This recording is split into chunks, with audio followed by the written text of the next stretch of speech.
عصمت اہل بیت، ولایت اہل بیت، طہارت اہل بیت، ان کی حجیت، ان کا منصوص من اللہ ہونا، ان کا بے کرا ہونا، ان کا نامتناہی ہونا، ان کا صاحب الامر ہونا، ان کا صاحب العصر ہونا، ان کا صاحب لیلۃ القدر ہونا، ان کا کوثر ہونا، یہ سب جس کا جہاں جب جس میدان میں چاہے مناظرہ کرنا ہو مناظرہ کر لے، مباہلہ کرنا ہو مباہلہ کر لے۔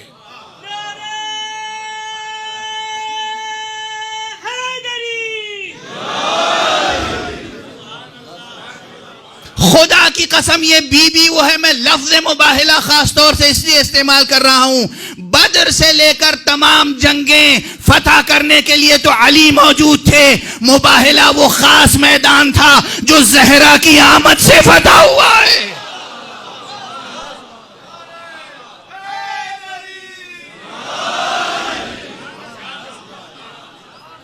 اس کا کوئی انکار کر سکتا ہے؟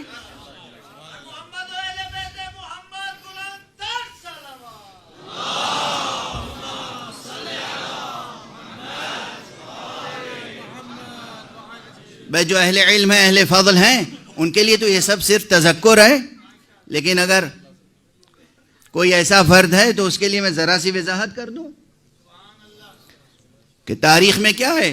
نصارائے نجران مدینے آئے، حضور سے ملاقات کی، اور پہلے ہی دن حضور کا جلال بھی دیکھ لیا، جمال بھی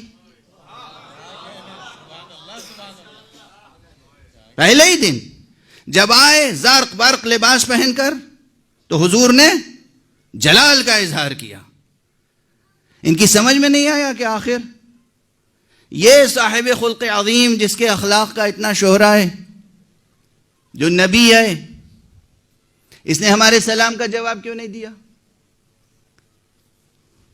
تو بس اصحاب اتنے ہی رمز شناس و مزاج شناس نبوت تھے کہ کسی کو جواب سمجھ میں نہیں آیا۔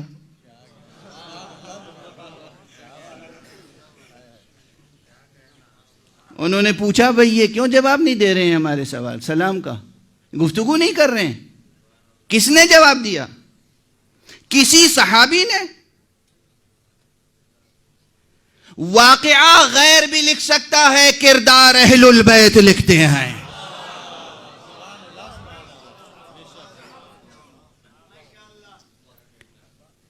جواب سلام نہ دینا واقعہ ہے،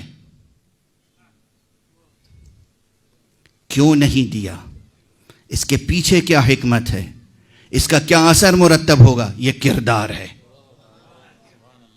واضح ہے، جیسے میں نے مسکراہٹ کی مثال دی تھی ویسے یہاں غضب کی مثال دی ہے۔ مورخ یہ لکھ دے کہ نصارائے نجران آئے، رسول نے سلام کا جواب نہیں دیا، واقعہ ہے۔ اس واقعہ نگاری سے کچھ حاصل نہیں ہوگا، کوئی درس حاصل نہیں ہوگا، انسانیت کو کوئی فائدہ نہیں ہوگا جب تک کہ کردار سامنے نہ آئے۔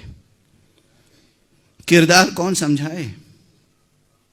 کردار تو وہی سمجھائے جو نفس کا مرتبہ رکھتا ہو۔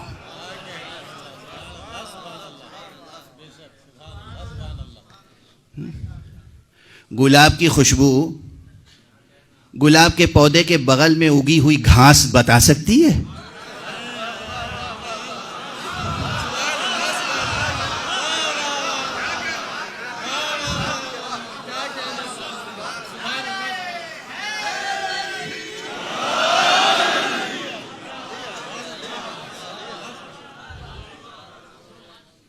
مجھے ویسے سیر اور سیاحت کا بہت شوق نہیں ہے، کیونکہ ساری دنیا کی سیر و سیاحت کتب خانے میں بیٹھ کے کر لیتا ہوں، لیکن میں ایک بار فیض آباد گیا تھا تو بابری مسجد کو بھی میں نے جا کے دیکھا تھا جب منہدم نہیں ہوئی تھی، شہید نہیں ہوئی تھی، اور وہاں ایک گلاب باڑی ہے وہاں بھی گیا تھا، تو گلابوں کے ماشاءاللہ تختے لگے ہوئے تھے، بہت سے دنیا بھر کے قسم قسم کے گلاب وہاں، وہ ایک چیز ہے، لیکن گلاب کے پاس جو گھاس تھی اس میں کوئی خوشبو نہیں تھی۔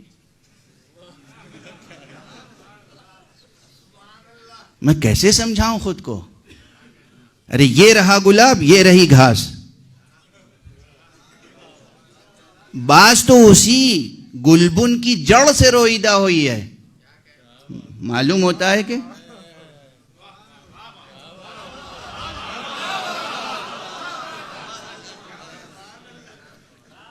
گلبن جو ہے نا، وہ گلاب کے پودے کو گلبن کہتے ہیں. تو گلبن کی جڑ ہی سے معلوم ہوتا ہے، یہیں بالکل جڑ سے گھاس نکلی ہے. گھاس ہے، گلاب گلاب ہے. تو بہرحال اب یہ کون بتائے کہ گلاب میں خوشبو کیوں ہے؟ یہ کون بتائے کہ گلاب کا رنگ اتنا دلاویز کیوں ہے؟ گلاب کی خوشبو یا خود گلاب سمجھا سکتا ہے، یا وہ عطر جو گلاب سے کشید کیا گیا. گلاب جب پوری شکل میں ہو تو گلاب کہلائے گا، جب عطر کشید کیا جائے گا تو وہ عطر نفس گلاب کہلائے گا. نفس گل کا نام ہے عطر گل. تو اب اگر کوئی قرآن مجید پڑھے اور آیت مباہلہ پڑھے تو یہی سمجھ میں آ جائے گا کہ نصارہ نجران کے سلام کا جواب کیوں نہیں دیا تھا. نفس پکارے گا کہ اس لیے نہیں دیا تھا کہ تم غرور اور تکبر کے لباس پہن کر آئے تھے، تم دنیا دار بن کے آئے تھے، تم ملوکیت کے لباس پہن کے آئے تھے. اس لیے حضور نے جلال کا اظہار کیا.